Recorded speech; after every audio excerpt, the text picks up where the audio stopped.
స్వచ్ఛత అంటే నందిని. నందిని పాలు మరియు పెరుగు. హలో వనిజ్ గారు. హలో అండి జయ గారు. వనిజ్ గారు, సాధారణంగా మనం పిల్లలకి, పెద్దవాళ్ళకి కూడా అనుకుంటూ ఉంటాము. స్నానం చేశాక తినాలి. మనం తినేసిన వెంటనే స్నానం చేయకూడదు. దీనివల్ల కొన్ని ఇష్యూస్ వస్తాయని. అసలు ఎలాంటి ఇష్యూస్ రేస్ అవుతాయండి? ఎందుకు ఇలా చెప్పడం జరిగింది? యాక్చువల్గా ఏంటంటే స్నానం చేసిన తర్వాత తినొద్దు అంటారు. అయితే పాతకాలంలో ఒకసారి వెనక్కి వెళ్తే వాళ్ళు ఏమంటారంటే స్నానం చేసిన వెంటనే తింటే మనకి దరిద్రం అట్లా ఇట్లాంటివన్నీ అనేవాళ్ళు కదా. దరిద్రం చుట్టుకుంటుంది. సో బేసిక్గా చాలా సార్లు దరిద్రం చుట్టుకోవడం అంటే మనకి ఏదో ఒకటి ఏదో సడన్గా ఏదో వచ్చేసి ఒక అవాంతరం వచ్చేస్తుందో లేకపోతే ఏదో వచ్చి మన మీద పడిపోతుందో కాదండి. మోస్ట్ ఆఫ్ ద టైమ్స్ మనము ఇంట్లోకి బొద్దింకలు వస్తే దరిద్రం అంటాము. స్నానం చేసిన భోజనం చేసిన వెంటనే స్నానం చేసే దరిద్రం. ఇలాంటివన్నిటికీ backed up with scientific reasons అండి. ఓకే. సో ఏమవుతుంది అంటే డెఫినెట్గా వాస్తు ప్రకారం చూసుకుంటే ఏ గదిలో ఏం చేయాలో అది మాత్రమే చెయ్యాలి. ఓకే. కిచెన్లో వంటింట్లో మాత్రమే వంట అండ్ భోజనం అక్కడే చేయాలి. బెడ్రూమ్లో ఓన్లీ మనం ఇట్లాంటివన్నీ ఉంటాయి. సో అన్ని వాస్తు ప్రకారం రకరకాలు చెప్పుకుంటూ వచ్చారు. సో మామూలుగా ఆయుర్వేద ప్రకారం చేస్తే ఏమవుతుందంటే మనం భోజనం చేసిన వెంటనే మన బ్లడ్ సర్క్యులేషన్ ఎక్కువ అవుతుంది అనమాట. ఓకే. ఆ బ్లడ్ సర్క్యులేషన్ ఎక్కువ ఏమవుతుందంటే మనకి డైజెషన్కి బాగా హెల్ప్ చేస్తుంది. సో ఆ పీరియడ్ ఎంతసేపు ఉంటుంది అంటే 2 to 3 hours ఉంటుంది. దేర్ ఫోర్ మనకేంటి, మన యోగా క్లాసెస్కి వెళ్ళినా, ఎక్సర్సైజ్ జిమ్ ఎక్కడిగా వాకింగ్కి వెళ్ళినా భోజనం చేసిన 2 to 3 hours కొంచెం గ్యాప్ ఇవ్వండి అంటారు. అవును. ఆ గ్యాప్ దేనికి అంటే ఆ బ్లడ్ సర్క్యులేషన్ అయిన తర్వాత మన డైజెషన్కి హెల్ప్ చేయడానికి.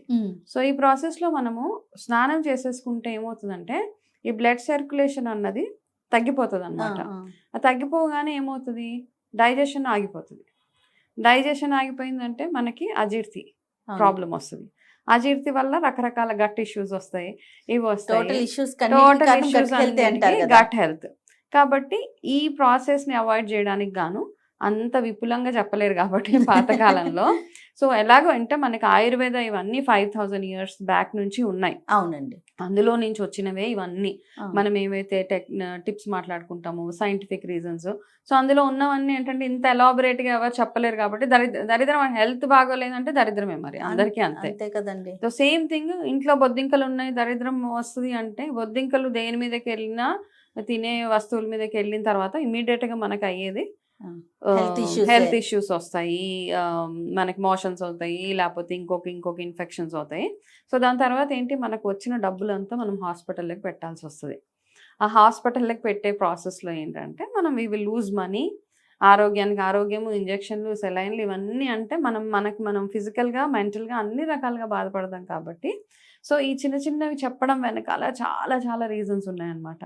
సో ఈ మధ్య పిల్లలు ఏం చేస్తారంటే, ఈ మధ్య జనరేషన్స్ అనాలి, పిల్లలు అనకూడదు, ఇప్పుడు జనరేషన్స్ మారుకుంటూ వచ్చినాయి కదా, జెన్జీలని అవని ఇవని జెన్ బీటా. సో ఇప్పుడు జనరేషన్ ప్రకారం ఆలోచించాల్సి వస్తుంది మనకి. ఆ జనరేషన్ పిల్లలు ఏమంటారంటే అట్లా ఏం కాదులే, మాకు తెలుసులే ఏం చేయాలో అని తీసి పాడేస్తూ ఉంటారు. కాబట్టి అందుకే ఎవరికైనా చెప్పినప్పుడు మనం ఇట్లా దరిద్రం అని చెప్పకుండా వాళ్ళకి విపులంగా చెప్తే బెటర్, దే విల్ అండర్స్టాండ్ ఇట్లాంటివన్నీ. అంటే అసలు మినిమం ఎంత గ్యాప్ ఇవ్వాలంటారు? అంటే అందుకనే ఫస్ట్ ఏమంటారంటే, ఫస్ట్ దినచర్య, ఆయుర్వేదలో దినచర్య ఏదైతే ఉంటుందో అందులో ఏం చెప్తారంటే మార్నింగ్ సూర్యోదయానికల్లా మనం ఈ స్నానం అదంతా కంప్లీట్ చేసేసుకోవాలి. ఫస్ట్ స్నానం చేసేసుకున్న తర్వాత మనం లేట్గా నిద్ర లేగిస్తే డెఫినెట్గా మనకు స్నానంకి, తినడానికి ఇవన్నిటికీ బ్యాక్ టు బ్యాక్ బ్రేక్ఫాస్ట్ చేసిన తర్వాత స్నానాలు చేసుకునే వాళ్ళు ఉన్నారు. మినిమం 3 hours అయితే బెటర్ అండి. ఇంకా తప్పని పరిస్థితులు అంటే అట్లీస్ట్ 2 గంటలు. మన డైజెషన్ బాగుండాలి అంటే అట్లీస్ట్ 2 hours. ఈ మధ్య చూస్తా అంటే చాలా మంది నైట్ షిఫ్ట్స్ చేసి వచ్చేవాళ్ళు పిల్లలు ఏం చేస్తారు, పడుకొని లేచి మధ్యాహ్నం వెంటనే ఐదర్ తినేస్తారు, తిన్నాక మళ్ళీ స్నానం చేసుకొని వెంటనే ఆఫీస్కి వెళ్ళాలి కదా మళ్ళీ నైట్ షిఫ్ట్లో. సో ఈ ప్రాసెస్లో ఏమవుతుందంటే ఒబెసిటీ వచ్చేస్తుంది వాళ్ళకి. ఒబెసిటీ రావడానికి, ఇండైజెషన్స్ అవ్వడానికి, రకరకాల pimples, acne, indigestion, skin problems కూడా కారణమవుతుంది వనిజ్ గారు. అఫ్ కోర్స్ అంటే చూడండి, ఇప్పుడు డైజెషన్ అవ్వట్లేదు, మీ గట్ హెల్త్ బాగోట్లేదు అంటే ఇమ్మీడియట్గా ఏమవుతుంది, మీరు తిన్న ఆహారములో ఉన్న విటమిన్స్ కానీ మినరల్స్ కానీ మన వంటికి డిస్ట్రిబ్యూట్ అవ్వట్లేదు. ఆ అవ్వని ప్రాసెస్లో ఏమవుతుంది, మీకు యాక్నే వస్తుంది, పింపుల్స్ వస్తాయి, హెయిర్ లాస్ అవుతుంది, అన్ని డెఫిషియన్సీస్ అవుతాయి. ఎందుకంటే మీరు తిన్న కాల్షియం మీకు అబ్జార్ప్షన్ అవ్వట్లేదు. ఇండైజెషన్ అంటే ఏంటంటే మనం తిన్న ఏ ఒక్క మినరల్, విటమిన్ కానీ మన ఒంటికి పట్టట్లేదు కాబట్టి దానివల్ల మనకి హెయిర్ లాసెస్ అవన్నీ అంటే మెల్లిమెల్లిగా జరుగుతాయి, స్టెప్ బై స్టెప్. ఒకటేసారి ఓవర్ నైట్ అవన్నీ జరిగిపోవు కానీ ఒక 6 నెలలు చాలు. మన ఈ ప్రాసెస్, ఈ రొటీన్ ఫాలో అయితే 6 నెలల్లో మీ షేప్ అవుట్ అయిపోతారు. మీ హెయిర్ లాస్ స్టార్ట్ అవుతుంది. ఇలా పడుకొని లేగానే తలగడ నిందా ఇంత జుట్టు ఉంటుంది. కాబట్టి better is to take bath first ముందే స్నానం చేసుకొని. అన్నిటికంటే బెటర్ ఏంటంటే ఒక చక్కటి దినచర్య మనకి ఏదైతే చెప్పారో అది ఫాలో అవుతూ వెళ్ళిపోతే, క్వశ్చన్స్ వేయకుండా ఇది ఎందుకు చెప్పారు, అదెందుకు చెప్పారు.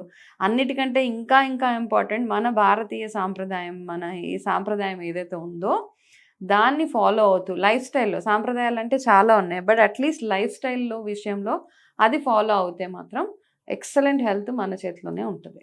అంటే ఓన్లీ ఓకే భోజనం వరకేనా అండి, లేకపోతే మార్నింగ్ మనం టిఫిన్ చేసే సాంప్రదాయం మనకి అలవాటు ఎనీ ఫుడ్ అంటారా మీ ఫుడ్ ఉద్దేశం? అండి, ఎనీ ఫుడ్ ఓకే.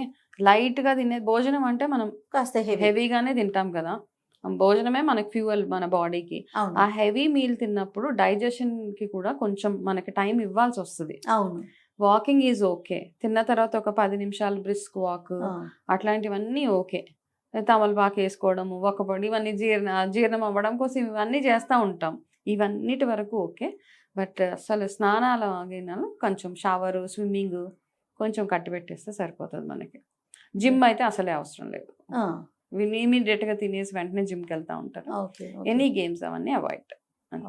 ఏదేమైనా మీరు అన్నట్లుగా లైఫ్ స్టైల్ మోడిఫికేషన్స్ అనేది చాలా అవసరం కదండి. అంతే అండి. ప్రెజెంట్ మనం ఇప్పుడు చూసుకుంటే మాత్రం అసలు ఈ వర్డ్ మీరు ఏదైతే అన్నారో life style changes, life style modifications, ఇట్లాంటి వర్డ్స్ కొత్తగా వచ్చినాయి కదా ఇప్పుడు. అవునండి. మామూలుగా మనం అలా చేసుకుంటూ వెళ్ళిపోయే వాళ్ళం. అదొక రొటీన్ అంతే. మనకి ఇప్పుడు అదొక పెద్ద అవసరం కూడా లేదనిపించేది. ఇప్పుడు అదొక పెద్ద బిజినెస్ ఒకటి. నిజంగానే కదండి. లైఫ్ స్టైల్ కోచ్ అంటారు, లైఫ్ స్టైల్ ఏదో అంటారు. It's a business now. But మనకు తెలుసు, అందరికి అవగాహన ఉన్నది. ఒక్కసారి మన ఇంట్లో పెద్దవాళ్ళ దగ్గర కూర్చొని చెప్తే లైఫ్ స్టైల్ మోడిఫికేషన్ అదే అయిపోతుంది. మీరు ఏం చేసేవాళ్ళు అని అడిగితే వాళ్ళే మెంటర్స్ కదండి అంతే. ఒక సేయింగ్ ఉంది కదా, ద ఫుడ్, మీ గ్రాండ్ మదర్ దేన్నైతే రికగ్నైజ్ చేయదో అది ఫుడ్ కానే కాదు అని ఒక సేయింగ్ ఉన్నది. కాబట్టి వాళ్ళ దగ్గరికి వెళ్తే ఈ పండు తినొచ్చు అంటారు. వాళ్ళు చిన్న చిన్న చిట్కాలు చెప్తారు. జామాకులో కొంచెం చింతపండు కలుపుకొని తింటే కాన్స్టిపేషన్ ఉండదని చెప్పేవాళ్ళు పాతకాలంలో. అవన్నీ మనం ఫాలో అవ్వము, జామాకులు తింటాము అంటాం. సో ఆ చిన్న చిన్న చిట్కాలు ఫాలో అయిపోతే ఎక్సలెంట్ హెల్త్ మన చేతిలోనే ఉంటుంది. రైట్. థ్యాంక్ యూ అండి. వెల్కమ్ అండి.